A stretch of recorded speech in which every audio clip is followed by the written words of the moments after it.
What's up, chillers and thrillers? Welcome to KnoxOut Horror, the pod all about horror and mystery in all forms. And I'm your host, Jay. When a very disturbed and dangerous man has a chance encounter with a local high school student, the end result is exactly what you'd expect: terrifying. This is the story of Cooper Lane's unnerving experience with the madman.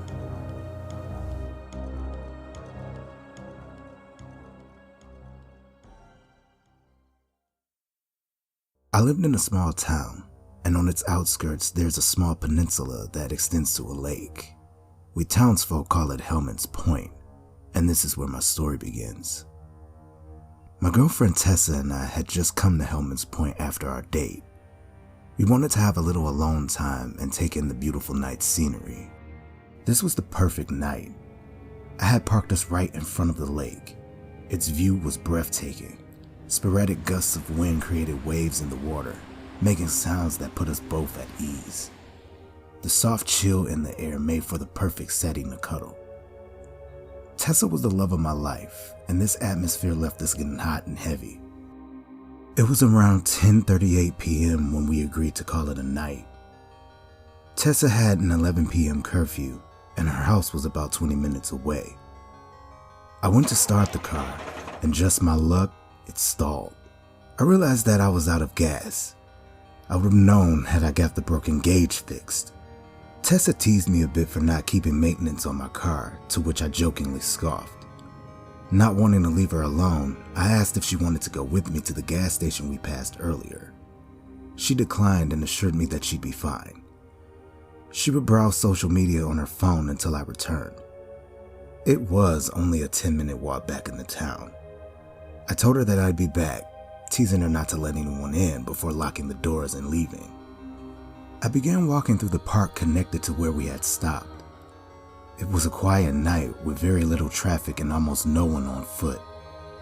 The only sound outside of my feet crushing the grass was the wind. It was a Friday night. Everyone was either in town partying or at home relaxing. The park was completely empty. I had turned down the short side street that led to the main road. At the far end of the street and on the same side as me, I noticed the silhouette of a man standing completely still. Thinking he was probably intoxicated or lost, I continued my walk. The closer I got, the more I was able to make out the man's features.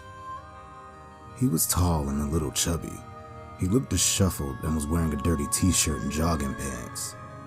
Then I noticed his face. His eyes were open really wide and wild, with his head tilted to the side as he looked at me. And crazier than that, his mouth formed a creepy, demented grin. I needed to get as far away from this loon as soon as possible. I crossed to the other side of the street before I could get any closer to him. I briefly took my eyes off the man as I did, but when I looked back, my blood ran cold. The man was now facing me and still grinning. Even more creeped out than before, I continued walking, but kept my eyes on the man. He didn't move from his spot at all. Once I got some distance between us, I focused on the sidewalk in front of me. Still nervous, I turned around once again to where the man had been standing, only to find him gone.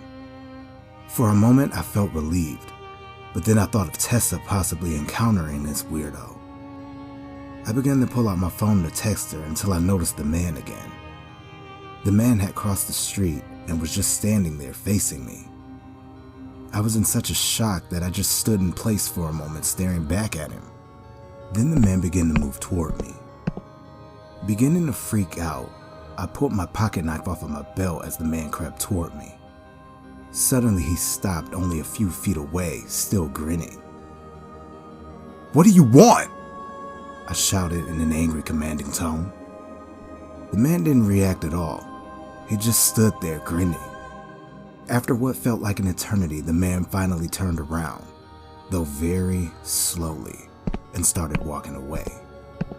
Not wanting to turn my back on him again, I watched him until he was far enough away to almost be out of eyesight.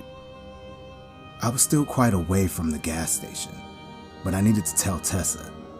I was about to call her on my cell phone to warn her about the man, but then I realized the man wasn't moving away anymore.